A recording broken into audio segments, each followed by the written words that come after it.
നമസ്കാരം. മലയാളി വാർത്ത ഇൻസൈഡിലേക്ക് സ്വാഗതം. തെരഞ്ഞെടുപ്പ് ജോലികളിൽ ഗുരുതര പിഴവ് വരുത്തുന്ന ഉദ്യോഗസ്ഥർക്കെതിരെ മുൻ മുഖ്യ തെരഞ്ഞെടുപ്പ് ഓഫീസർമാർ സസ്പെൻഷൻ അടക്കമുള്ള അച്ചടക്ക നടപടികൾ സ്വീകരിച്ച ചരിത്രം നമുക്ക് മുമ്പിലുള്ളപ്പോൾ എന്തുകൊണ്ടാണ് സംസ്ഥാനത്തിന്റെ വിവിധ സ്ഥലങ്ങളിൽ സ്ട്രോങ് റൂം തുറന്നിട്ടും മുഖ്യ തെരഞ്ഞെടുപ്പ് ഓഫീസർ നടപടി സ്വീകരിക്കാത്തതെന്ന ചോദ്യം വിവിധ കോണുകളിൽ നിന്നും ഉയരുന്നു. തെരഞ്ഞെടുപ്പ് ജോലികളിൽ ഏർപ്പെട്ട ജീവനക്കാരിൽ 90% ഇടതുപക്ഷ ജനാധിപത്യ മുന്നണിയുടെ സംഘടനാ പ്രവർത്തകരാണെന്ന വിവരവും ഇതിനൊപ്പം പുറത്തുവരുന്നു. ഈ സാഹചര്യത്തിൽ സ്ട്രോങ് റൂം തുറന്നത് മാനുഷികമായ ഒരു പിഴവ് മാത്രമാണെന്ന നിസ്സാരമായ കണ്ടെത്തലിൽ വിശ്വസിക്കാൻ കോൺഗ്രസ് തയ്യാറല്ല. അതായത് ബാലറ്റ് പെട്ടികളിൽ കൃത്രിമം നടന്നു എന്ന സംശയത്തിലാണ് കോൺഗ്രസ്. സംസ്ഥാനത്ത് UDF തരംഗമുണ്ടെന്ന വാർത്തകൾ പുറത്തു വന്നതിന് പിന്നാലെയാണ് ബാലറ്റ് സൂക്ഷിച്ച മുറികൾ ഇഷ്ടക്കാർ തുറന്നത്. ജീവനക്കാർക്കെതിരെ നടപടിയെടുക്കാതിരിക്കാൻ തെരഞ്ഞെടുപ്പ് കമ്മീഷന് സമ്മർദ്ദമുണ്ടെന്നാണ് മനസ്സിലാക്കുന്നത്.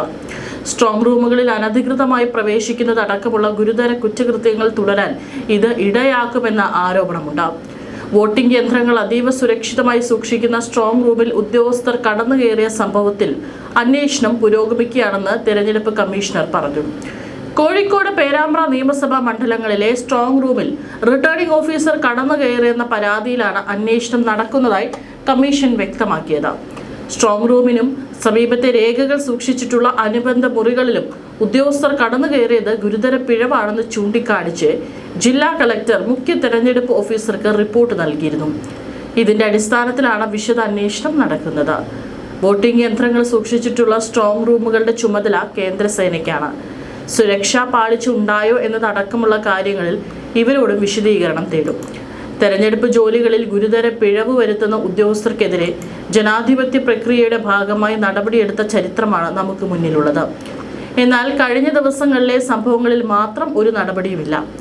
സ്ഥാനാർത്ഥികളുടെയോ ഏജന്റുമാരുടെയോ സാന്നിധ്യത്തിൽ ജില്ലാ കളക്ടർമാർക്കും ജില്ലാ പോലീസ് മേധാവിമാർക്കും മാത്രം കയറാൻ അനുമതിയുള്ള പ്രദേശങ്ങളിൽ റിട്ടേണിംഗ് ഓഫീസർമാർ അടക്കം കടന്നു കയറിയതായി വ്യാപക പരാതികളാണ് പല സ്ഥലങ്ങളിൽ നിന്നും ലഭിക്കുന്നത്. ഇത്തരം സ്ഥലങ്ങളിൽ പ്രവേശിക്കുന്നതും സ്ട്രോങ് റൂമുകൾ തുറക്കുന്നതും മുഖ്യ തെരഞ്ഞെടുപ്പ് ഓഫീസർ പലതവണ വിലക്കിയിട്ടുണ്ട്. എന്നാൽ ഈ നിർദ്ദേശം മുഖവിലക്കെടുക്കാതെ പലയിടങ്ങളിലും കയറാൻ ശ്രമം നടന്നതായി പരാതികൾ ഉയരുന്നു. ഇത് തെരഞ്ഞെടുപ്പ് കമ്മീഷന്റെ തന്നെ വിശ്വാസ്യത ചോദ്യം ചെയ്യുന്നതാണ്. പേരാമ്പ്രയ്ക്ക് പിന്നാലെ ഒട്ടേറെ സ്ഥലങ്ങളിൽ സ്ട്രോങ് റൂമുകൾ തുറക്കാൻ ശ്രമം നടന്നതായി പരാതികൾ ഉയർന്നിരുന്നു. തെരഞ്ഞെടുപ്പിന്റെ വിശ്വാസ്യതയെ ബാധിക്കുന്നതാണ് നിയമസഭാ തെരഞ്ഞെടുപ്പിലെ പോളിംഗ് മെഷീനുകൾ സൂക്ഷിച്ച സ്ട്രോങ് റൂമുകൾ തുറക്കുകയോ തുറക്കാൻ ശ്രമിക്കുകയോ ചെയ്ത സംഭവങ്ങൾ. കോഴിക്കോട് സൗത്ത്, കോഴിക്കോട് നോർത്ത്, കൊയിലാണ്ടി, കുന്നമംഗലം, പേരാമ്പ്ര, ബാലുശ്ശേരി മണ്ഡലങ്ങളിലെ വോട്ടിംഗ് മെഷീനുകൾ സൂക്ഷിച്ച കോഴിക്കോട് വെള്ളിമാടുകുന്ന് JDD സ്കൂളിലെ സ്ട്രോങ് റൂമാണ് തിങ്കളാഴ്ച രാവിലെ പോളിംഗ് ഉദ്യോഗസ്ഥർ തുറന്നത്. പേരാമ്പ്ര നിയോജക മണ്ഡലത്തിലെ പോളിംഗ് രേഖകൾ സൂക്ഷിച്ച സീൽ ചെയ്യാത്ത മുറിയാണ് തുറന്നത്. വോട്ടിംഗ് മെഷീനുകൾ സൂക്ഷിച്ച മുറിയല്ലെന്നാണ് റിട്ടേണിംഗ് ഓഫീസറുടെ വിശദീകരണം. എൻകോർ പോർട്ടലിലെ വിവരങ്ങൾ അപ്ഡേറ്റ് ചെയ്യുന്നതിനാണ് അത്രേ റൂമിൽ പ്രവേശിച്ചത്. നാമനിർദ്ദേശ പത്രികാ സമർപ്പണം മുതൽ ഫലപ്രഖ്യാപനം വരെയുള്ള തെരഞ്ഞെടുപ്പുമായി ബന്ധപ്പെട്ട വിവരങ്ങൾ ഡിജിറ്റലൈസ് ചെയ്ത് സൂക്ഷിക്കാറുള്ള സോഫ്റ്റ്വെയറാണ് എൻകോർ. അതേസമയം ഡെപ്യൂട്ടി കളക്ടർ നൽകുന്ന വിശദീകരണം മറ്റൊന്നാണ്. വോട്ടെടുപ്പ് ദിവസത്തെ വിവരങ്ങൾ രേഖപ്പെടുത്തിയ പ്രിസൈഡിംഗ് ഓഫീസറുടെ ഡയറിയിലെ വിവരങ്ങൾ ഒത്തുനോക്കാനാണ് മുറി തുറന്നതെന്നാണ് അദ്ദേഹം പറയുന്നത്. ഈ വിശദീകരണത്തിൽ രാഷ്ട്രീയ പാർട്ടികൾ സംതൃപ്തരല്ല. തെരഞ്ഞെടുപ്പ് പ്രക്രിയയ്ക്കിടെ സംഭവിച്ച ഈ ഗുരുതര വീഴ്ചയ്ക്കെതിരെ കർശന നടപടിയെടുക്കണമെന്നാവശ്യപ്പെട്ട് സംസ്ഥാന തെരഞ്ഞെടുപ്പ് കമ്മീഷണർക്കും ജില്ലാ തെരഞ്ഞെടുപ്പ് ഉദ്യോഗസ്ഥരും കത്ത് നൽകിയിരിക്കുകയാണ് 6 നിയോജക മണ്ഡലങ്ങളിലെയും സ്ഥാനാർത്ഥികൾ. മലപ്പുറത്തും പാലക്കാടും സ്ട്രോങ് റൂമുകൾ തുറക്കാനുള്ള പോളിംഗ് ഉദ്യോഗസ്ഥരുടെ ശ്രമം രാഷ്ട്രീയ പ്രവർത്തകരുടെ എതിർപ്പിനെ തുടർന്ന് നിർത്തിവെക്കുകയാണ് ഉണ്ടായത്. ജനാധിപത്യ സംവിധാനത്തിന്റെ അടിത്തറയായ തെരഞ്ഞെടുപ്പുകളുടെ ഓരോ ഘട്ടത്തിലും വിശ്വാസ്യതയും സുതാര്യതയും ഉറപ്പാക്കേണ്ടതുണ്ട്. വോട്ട് രേഖപ്പെടുത്തുന്നത് മുതൽ എണ്ണി ഫലപ്രഖ്യാപനം നടത്തുന്നത് വരെയുള്ള തെരഞ്ഞെടുപ്പ് പ്രക്രിയയുടെ ഓരോ ഘട്ടവും സംശയരഹിതമായിരിക്കണം. ജനവിധി രേഖപ്പെടുത്തിയ വോട്ടിംഗ് യന്ത്രങ്ങൾ സ്ട്രോങ് റൂമുകളിലേക്ക് മാറ്റുന്നതോടെ തെരഞ്ഞെടുപ്പിന്റെ ഏറ്റവും നിർണായക ഘട്ടം ആരംഭിക്കുകയായി. സ്ഥാനാർത്ഥിയുടെ സാന്നിധ്യത്തിൽ സീൽ ചെയ്യുന്ന സ്ട്രോങ് റൂമുകൾ പിന്നീട് വോട്ടെണ്ണൽ ദിവസത്തിൽ മാത്രമേ തുറക്കാവൂ എന്നാണ് ചട്ടം. കടുത്ത സുരക്ഷാ സംവിധാനങ്ങളാണ് ചട്ടപ്രകാരം സ്ട്രോങ് റൂമുകൾക്ക് ഏർപ്പെടുത്തുന്നത്. വോട്ടിംഗ് മെഷീനുകളിലും സ്ട്രോങ് റൂമിനും പ്രത്യേക സീലുകളാൽ മുദ്ര വയ്ക്കപ്പെടും. ഡബിൾ ലോക്ക് സംവിധാനമുള്ളതായിരിക്കും സ്ട്രോങ് റൂമുകൾ. ഒന്നിന്റെ ചാവി തെരഞ്ഞെടുപ്പ് ഉദ്യോഗസ്ഥരും മറ്റൊന്ന് സുരക്ഷാ ഉദ്യോഗസ്ഥരും കൈവശം വയ്ക്കും. 24 മണിക്കൂറും കേന്ദ്രസേനയുടെയും സംസ്ഥാന പോലീസിന്റെയും കാവലുണ്ടായിരിക്കും. സ്ട്രോങ് റൂമുകളുടെ പ്രവേശന കവാടവും പരിസരവും CCTV ക്യാമറകളുടെ നിരീക്ഷണത്തിലായിരിക്കും. രാഷ്ട്രീയ കക്ഷികളുടെ ഏജന്റുമാർക്ക് സ്ട്രോങ് റൂമിന് പുറത്ത് കാവൽ നിൽക്കാൻ അനുവാദം നൽകും. ഉദ്യോഗസ്ഥരുടെയും രാഷ്ട്രീയ പാർട്ടി പ്രതിനിധികളുടെയും സാന്നിധ്യത്തിലായിരിക്കണം വോട്ടെണ്ണൽ ദിവസം സ്ട്രോങ് റൂം തുറക്കേണ്ടത്. വോട്ടിംഗ് മെഷീനുകളിൽ പതിച്ച മുദ്രകൾക്ക് എന്തെങ്കിലും ക്ഷതം സംഭവിച്ചിട്ടുണ്ട് എന്ന് പരിശോധിച്ച് ഇല്ലെന്ന് ഉറപ്പുവരുത്തിയ ശേഷമേ മെഷീൻ പുറത്തെടുക്കുകയുള്ളൂ. ഇത്രയും ശക്തമായ സുരക്ഷാ സംവിധാനങ്ങൾ ഉണ്ടായിട്ടും ഇടയ്ക്ക് പലപ്പോഴും വിവാദങ്ങൾ ഉയരുന്നത് ഈ സംവിധാനങ്ങളുടെ നടത്തിപ്പിലെ അപര്യാപ്തതകളിലേക്കാണ് വിരൽ ചൂണ്ടുന്നത്.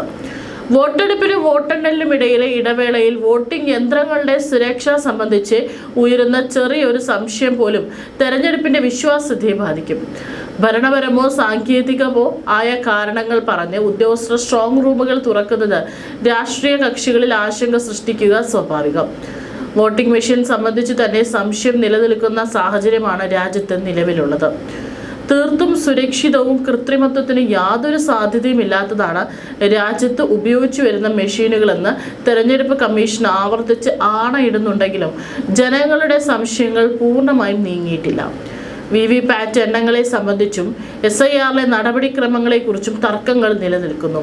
അതിനിടെ സംശയാസ്പദമായ രീതിയിലുള്ള ഉദ്യോഗസ്ഥരുടെ സ്ട്രോങ് റൂം തുറക്കൽ ജനങ്ങളുടെ സന്ദേഹം വർദ്ധിപ്പിക്കും. പുതിയ വിവാദങ്ങളുടെയും രാഷ്ട്രീയ കക്ഷികളുടെയും പരാതിയുടെയും അടിസ്ഥാനത്തിൽ വോട്ടെണ്ണൽ ദിവസമായ മെയ് 4 മുമ്പായി ഒരു കാരണവശാലും സ്ട്രോങ് റൂമുകൾ തുറക്കരുതെന്ന് കർശന നിർദ്ദേശം നൽകിയിരിക്കുകയാണ് മുഖ്യ തെരഞ്ഞെടുപ്പ് officer doctor Rathan U Kelkar. Seal ചെയ്ത റൂം മാത്രമല്ല, തെരഞ്ഞെടുപ്പ് രേഖകൾ സൂക്ഷിച്ച സീൽ ചെയ്യാത്ത മുറികളും തുറക്കരുതെന്നും ജില്ലാ പോളിംഗ് ഓഫീസർമാർക്കും ജില്ലാ കളക്ടർമാർക്കും അയച്ച ഉത്തരവിൽ പറയുന്നുണ്ട്. ഇത് ആശ്വാസകരമാണ്. എങ്കിലും ഇത്തരം സംഭവങ്ങൾ ആവർത്തിക്കാതിരിക്കാൻ ഉദ്യോഗസ്ഥർക്ക് കൃത്യമായ മാർഗനിർദ്ദേശങ്ങൾ നൽകേണ്ടതുണ്ട്. അതേസമയം നടന്ന സംഭവങ്ങളിൽ കമ്മീഷൻ കൃത്യമായ വിശദീകരണം നൽകുന്നില്ല. സുതാര്യതയാണ് ജനാധിപത്യത്തിന്റെയും തെരഞ്ഞെടുപ്പിന്റെയും ജീവവായു. അത് സംരക്ഷിക്കാൻ കമ്മീഷൻ സജീവ ജാഗ്രത പുലർത്തണം. ഒപ്പം രാഷ്ട്രീയ പാർട്ടികളും പൊതുസമൂഹവും. തീർത്തും സംശയരഹിതമാകട്ടെ മെയ് 4 പുറത്തുവരുന്ന ജനവിധി. നിയമസഭാ തെരഞ്ഞെടുപ്പിന്റെ വോട്ടെണ്ണുന്ന മെയ് 4 വരെ വോട്ടിംഗ് യന്ത്രങ്ങൾക്ക് കാവൽ നിൽക്കാൻ സൗകര്യമൊരുക്കണമെന്ന് ആവശ്യപ്പെട്ട കോൺഗ്രസ് സ്ഥാനാർത്ഥിയുടെ ഇലക്ഷൻ ഏജന്റ് റിട്ടേണിംഗ് ഓഫീസർക്ക് അപേക്ഷ നൽകിയതും ഇത് സംബന്ധിച്ച തെരഞ്ഞെടുപ്പ് കമ്മീഷൻ ഉത്തരവിന്റെ ചുവട് പിടിച്ചാണ്. 2023 കമ്മീഷൻ പുറത്തിറക്കിയ നിർദ്ദേശത്തിന്റെ അടിസ്ഥാനത്തിലാണ് ഇതെന്ന് കോഴിക്കോട് നോർത്തിലെ UDF സ്ഥാനാർത്ഥി K ജയന്തിന്റെ ഇലക്ഷൻ ഏജന്റ് ജെയ്സൺ ജോസഫ് പറഞ്ഞു. കേരളത്തിൽ ആദ്യമായാണ് ഇത്തരത്തിലൊരു നീക്കം. ഇത് സംബന്ധിച്ച് വാർത്ത പുറത്തു വന്നതോടെ നിയമപരമായി രാഷ്ട്രീയ കക്ഷികൾക്ക് ഇത്തരത്തിൽ നിരീക്ഷണത്തിന് ആവശ്യപ്പെടാനാകുമോ എന്ന സംശയം വിവിധ കോണുകളിൽ ഉയർന്നിരുന്നു. നിരീക്ഷിക്കാമെന്ന് തെരഞ്ഞെടുപ്പ് കമ്മീഷൻ പറഞ്ഞു. തെരഞ്ഞെടുപ്പ് പ്രക്രിയയുടെ സമഗ്രത, സുതാര്യത, വിശ്വാസ്യത എന്നിവ ഉയർത്തിപ്പിടിക്കുന്നതിനും ഏതെങ്കിലും തരത്തിലുള്ള കൃത്രിമത്വത്തിനോ ക്രമക്കേടിനോ സാധ്യതയില്ലെന്ന് ഉറപ്പാക്കുന്നതിനും സ്ഥാനാർത്ഥികളുടെ പ്രതിനിധികളെ സ്ട്രോങ് റൂമുകൾ നിരീക്ഷിക്കാൻ അനുവദിക്കണമെന്ന് 2023 ജൂലൈ 18 സംസ്ഥാനങ്ങളിലെയും കേന്ദ്രഭരണ പ്രദേശങ്ങളിലെയും മുഖ്യ തെരഞ്ഞെടുപ്പ് ഓഫീസർമാർക്ക് അയച്ച കത്തിലാണ് തെരഞ്ഞെടുപ്പ് കമ്മീഷൻ നിർദ്ദേശം നൽകിയതെന്നും ജെയ്സൺ ജോസഫ് പറഞ്ഞു. മലപ്പുറം ജില്ലയിലെ വിവിധ നിയമസഭാ മണ്ഡലങ്ങളിലെ വോട്ടിംഗ് യന്ത്രങ്ങൾ സൂക്ഷിച്ചിട്ടുള്ള സ്ട്രോങ് റൂമുകൾ തുറക്കാൻ ജില്ലാ കളക്ടർ നിർദ്ദേശം നൽകിയതായും UDF ചെയർമാൻ അബ്ദുൾ മജീദ് ആരോപിച്ചു. തെരഞ്ഞെടുപ്പ് പ്രക്രിയയുടെ സുതാര്യതയെ ബാധിക്കുന്ന നടപടിയാണിതെന്നും ആരോപിച്ച് UDF നേതൃത്വം ഉടൻ തന്നെ പ്രതിഷേധവുമായി രംഗത്തെത്തി.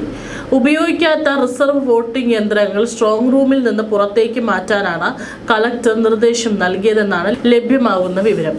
സാധാരണഗതിയിൽ വോട്ടെണ്ണൽ ദിവസം രാവിലെ മാത്രം തുറക്കേണ്ട സ്ട്രോങ് റൂമുകൾ ഇപ്പോൾ തുറക്കുന്നത് ദുരൂഹമാണെന്നും UDF ആരോപിച്ചു. രാഷ്ട്രീയ പാർട്ടി പ്രതിനിധികളുടെ സാന്നിധ്യത്തിൽ നടപടികൾ പൂർത്തിയാക്കാനാണ് ഉദ്യോഗസ്ഥർ ശ്രമിച്ചതെങ്കിലും സുരക്ഷാ മാനദണ്ഡങ്ങൾ ലംഘിക്കപ്പെടുമെന്ന ആശങ്ക രാഷ്ട്രീയ കക്ഷികൾ പങ്കുവച്ചു.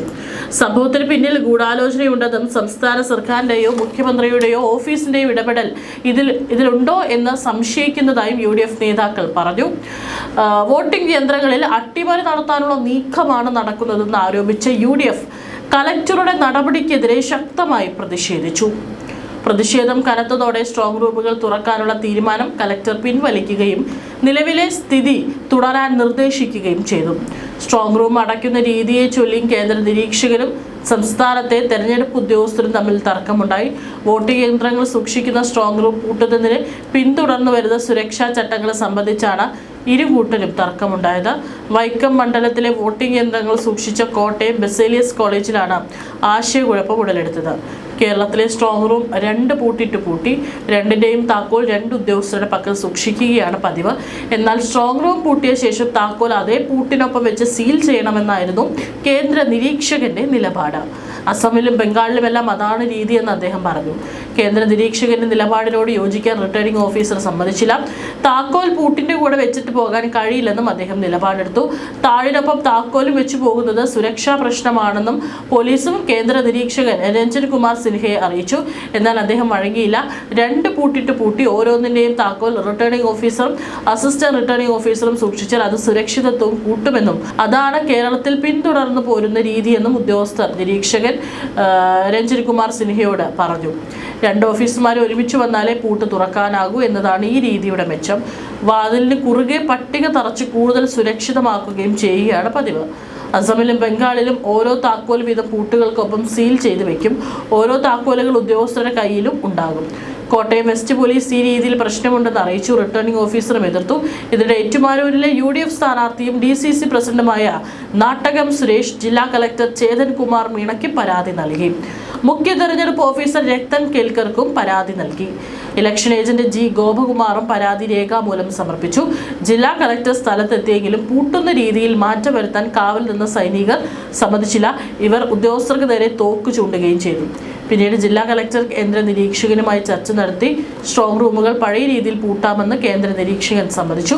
ഇത്തരം ഗുരുതരമായ കുറ്റകൃത്യങ്ങൾ സംസ്ഥാനത്ത് ആദ്യമായാണ് റിപ്പോർട്ട് ചെയ്തത്. എന്നിട്ടും മുഖ്യ തെരഞ്ഞെടുപ്പ് ഓഫീസർ നടപടിയെടുക്കാതെ നിശബ്ദത പാലിക്കുന്നു. 10 വർഷം ഭരിച്ച സർക്കാരിനെ ഭരണ തുടർച്ച ലഭിച്ചില്ലെങ്കിൽ അസ്വസ്ഥതകൾ ഉടലെടുക്കുന്നത് സ്വാഭാവികം മാത്രം. അതിന്റെ ഭാഗമായ സമ്മർദ്ദങ്ങളാകാം കമ്മീഷനും അനുഭവിക്കുന്നത്.